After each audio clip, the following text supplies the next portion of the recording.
This Family Life News podcast is made possible by the support of listeners like you. Next on the 5 o'clock report. A flashpoint Zelensky-style blow-up in the Oval Office, or will it be more like Donald Trump visiting with Kim Jong-un? United says today will actually be their busiest day leading up to Thanksgiving. Game over for the Ukraine as we know it today. A 14-year high in the abortion numbers. Now, let's go to the newsroom. Good afternoon and welcome to the broadcast. I'm Family Life News anchor Sarah Harnish. Capitalism and socialism. New York City Mayor-elect Zohran Mamdani is meeting President Trump at the White House right now. White House Press Secretary Caroline Leavitt has a preview. President Trump is willing to meet with anyone and talk to anyone and to try to do what's right on behalf of the American people, whether they live in blue states or red states or blue cities. Politico's Ari Fleischer. I'm looking for which Mamdani shows up. Is it a practical Mamdani? Is it the Mamdani who reappointed the New York City Police Commissioner? Or is it going to be the ideologue fervent socialist whose views are distinctly out of touch with the American people? Most New Yorkers, despite him winning the election, are not socialists. And what's he going to say to Donald Trump about immigration? That will be what turns this into a flashpoint Zelensky-style blow-up in the Oval Office. Or will it be more like Donald Trump visiting with Kim Jong-un? No word on how it's going yet. Ready for the rush. The Thanksgiving holiday travel week officially begins today. Airports say despite the government shutdown, they're good to go. CBS's Chris Van Cleve. United says today will actually be their busiest day leading up to Thanksgiving.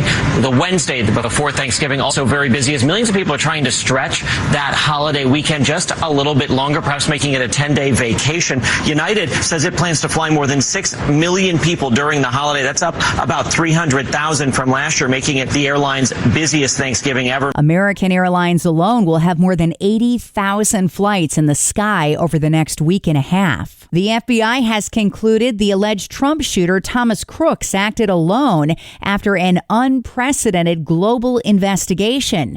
Kash Patel, Dan Bongino, and a senior official involved in the FBI probe gave an hour-long exclusive interview to Fox News today as part of a lengthy behind-the-curtain rundown of the probe. They say they've left no stone unturned. On July 13, 2024, Crooks, age 20, opened fire at Trump's campaign rally in Butler, Pennsylvania. The president was shot with the bullet piercing the upper part of his right ear. There's a high-stakes standoff over ending the war in Ukraine. It involves a 28-point U.S. peace plan that Ukraine is uneasy with. President Trump has given Ukrainian President Volodymyr Zelensky until Thanksgiving to sign. President Trump did say that deadlines can slip if he feels that all sides are working towards an agreement. And Zelensky has been very careful to say publicly that he's engaging. He is working earnestly towards a solution. He is not pushing the Americans away. But you have to imagine it is a bit of whiplash for Zelensky and other Ukrainian leaders. It wasn't that long ago that President Trump in the Oval Office was saying that he thinks Ukraine could get all of its land back. Analyst Michael Bossack. If even a portion of this agreement were to be agreed to, that is game over for the Ukraine as we know it today, especially territory that Russia doesn't even control, limiting the size of the Ukrainian military, giving up NATO membership, a whole bunch of other things as well that would render it no longer a sovereign nation. The Trump administration says it will withhold $75 million in federal funding from Pennsylvania if it does not clean up its commercial driver's license CDL rolls. This after an Uzbek terror suspect trucker was nabbed in Kansas holding a PennDOT license. Governor Josh Shapiro has responded saying it was, quote, Trump's fault. Akror Bazarov's name remained in a federal database of non-citizens with work permits. 4 former prison guards are being sentenced today for their role in the beating death of inmate Robert Brooks last summer at the Marcy Correctional Facility in Oneida County, New York. 2 are facing more than 20 years behind bars.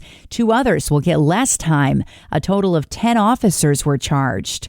The Pennsylvania Game Commission is reminding hunters and anyone else who might be on game lands this time of year to wear fluorescent orange. PA Game Warden Jason Beltowski tells WJAC. With hunting season upon us, it's not just a good idea, it's the law for hunters and non-hunters alike. It's for your safety. The hunters do it, you need to do it as well too. During rifle season, it can be very busy on game lands. You're going to see a lot of activity here with hunters. So having that orange on is for your safety, and we don't want anybody getting hurt. The Wear Orange rule is in effect on Pennsylvania game lands through December 15th and requires 250 square inches of orange on the head, chest, and back combined, with a combination of orange hats, vests, and jackets generally meeting that requirement.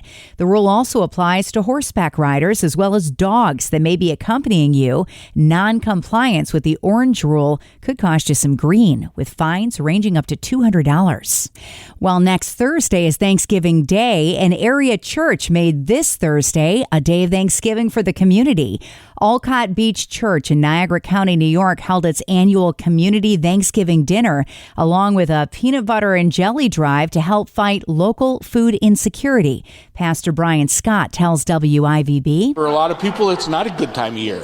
There's losses they've had, whether, for whatever reason, maybe it's family losses, maybe it's loss of job or whatever. I hope that this gives them an opportunity to come out, be with people, and kind of forget about some of those things. They dished out over 100 turkey dinners last night.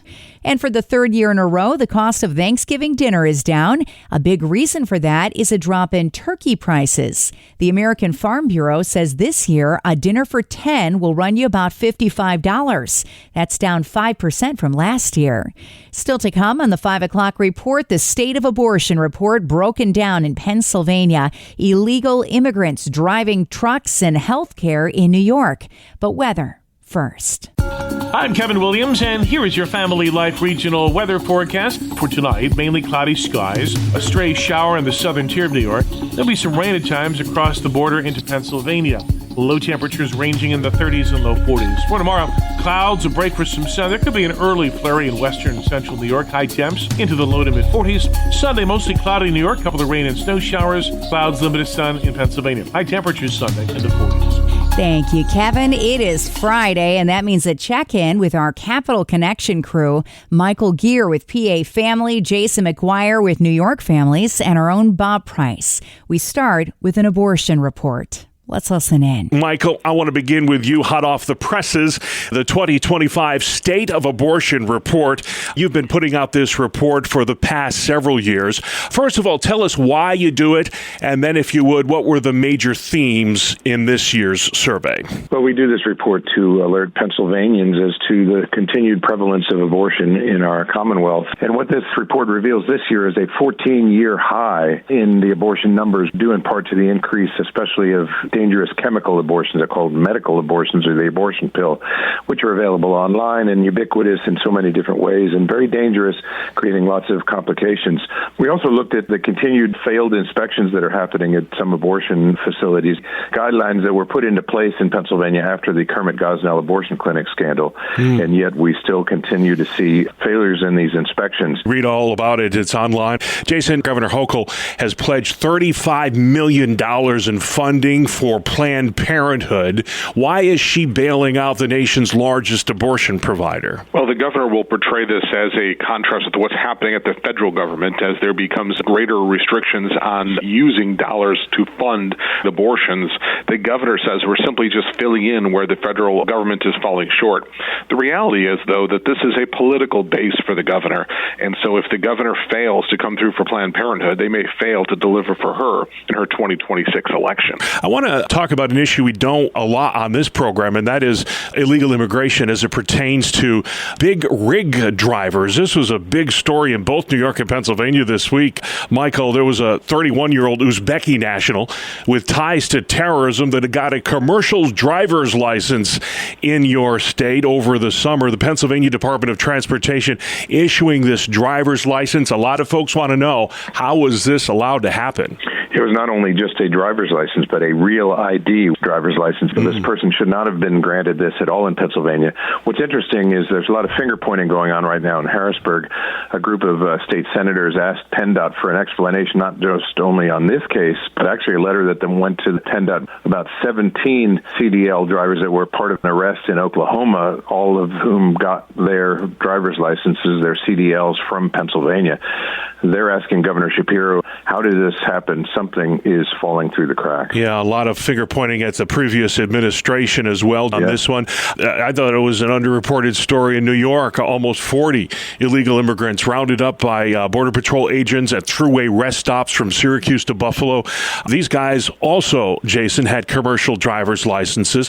What can the state do better to guard against this? Well, I think the state could start by, instead of giving favor to those who have entered the country illegally, we actually recognize that nations need borders and that they're there to protect the people of those countries. And just starting from that position point, I think we can then move forward. As conservatives, we're not opposed to immigration. We would like to see legal immigration. Michael, I want to talk about school choice in your state. It was a big issue in the recently adopted state budget. I know a lot of cyber charter schools are feeling shortchanged today. Governor Shapiro says he supports school choice, but does his rhetoric match reality? I would say it does not. When he first ran for governor, he was a proponent of school choice, and yet in his first budget, he line item vetoed it, and we've not seen a change in him since then. And that's typical of Governor Shapiro. He follows the political winds, and in this case, he's following the winds of the teachers union. That's one of the reasons why there was the cut in this budget on cyber charter schools. It not only impact the schools, but it impacts children in Pennsylvania who are getting a good education and now may be denied that choice. Yeah. New York, Jason, we're still waiting to see what Governor Hochul will do with physician-assisted suicide. She has until the end of the year to decide what to do with that Senate-approved bill. I was reading an article about inadequate health care in Canada and how that's pushing more people toward this heinous practice. One man from Quebec who had developed bed sores in the hospital took his own life because of inadequate health care north of the border. I'm wondering if horror stories like that is why the governor is so hesitant to sign this bill into law. Well, the governor has been very mum on this issue. We don't know how she's going to handle the legislation. We're waiting to see. But I will tell you that legislators have commented that the arguments coming out of Canada and the radical expansion of assisted suicide in that country is having an impact here in New York. That's Michael Gear and Jason McGuire. You can subscribe, listen to, and share Capital Connection in all of Family Life's original podcasts at Apple Podcasts, Spotify, YouTube, or at familylife.org. Fear is a terrible financial advisor. Hi, I'm Rob West with today's Faith and Finance Minute. When fear drives our financial decisions, we often freeze, hoard, or act impulsively. But none of these reflect the heart of a steward. God has entrusted us with resources to manage, not to bury in the ground as the servant in Matthew 25 who was paralyzed by fear. Paul reminds Timothy, God gave us a spirit not of fear, but of power and love and self-control. Fear fixes our eyes on what we lack, but faith lifts our eyes to the God who supplies all we need. That doesn't mean we throw caution to the wind. Wisdom still calls us to plan, save, and invest, but we do so with trust, knowing that when our faith in God leads, fear begins to fade. Manage your finances wisely with the easy-to-use FaithFi app. Download FaithFi, Faith and Finance from your app store, or learn more at faithfi.com. Coming up on the 5 o'clock report, how do you feel about getting to your destination in a car with no driver? We got the latest on it after one last look at weather. I'm Kevin Williams, and here is your Family Life regional weather forecast. A cold front crossing the area, generating some mixed conditions to the extent that there'll be a little rain in parts of Pennsylvania tonight. Mainly dry weather in New York. Chilly weather follows the front throughout the region, but a dry day is ahead tomorrow. A weak front could generate a couple of rain or snow showers on Sunday. But all in all, as late November weekends go, this one should be acceptable, if not particularly lovely. Our call for tonight is mainly cloudy skies, a stray shower in the southern tier of New York, There'll be some rain at times across the border into Pennsylvania. Low temperatures ranging in the 30s and low 40s. For tomorrow, clouds will break for some sun. There could be an early flurry in western and central New York. High temps into the low to mid 40s. Sunday, mostly cloudy in New York. Couple of rain and snow showers. Clouds, limited sun in Pennsylvania. High temperatures Sunday in the 40s. All right, Kevin, finally at 5, driverless taxis are getting set to roll out in several new cities. No one is behind the wheel. CBS's David Cohen reports from New Orleans. Waymo says it has big plans to expand self-driving taxis to cities including Orlando, Minneapolis, Tampa, and here in New Orleans. People would be interested in it. There's no doubt about it. University of New Orleans business professor Mark Rosa says it can be successful, and while some may fear the technology, he says there's going to be a pricing advantage by going with the driverless. The question is it worth the price? And that's the world that we live in for Friday, the 21st of November. I'm Sarah Harnish, and this is the 5 o'clock report on Family Life. Thank you for listening to this Family Life News podcast. If you've been encouraged by what you've heard, please share it with others and click the subscribe button to automatically receive future episodes. Family Life is a listener-supported ministry. Podcasts like this are made possible by your financial partnership. Find out more at familylife.org.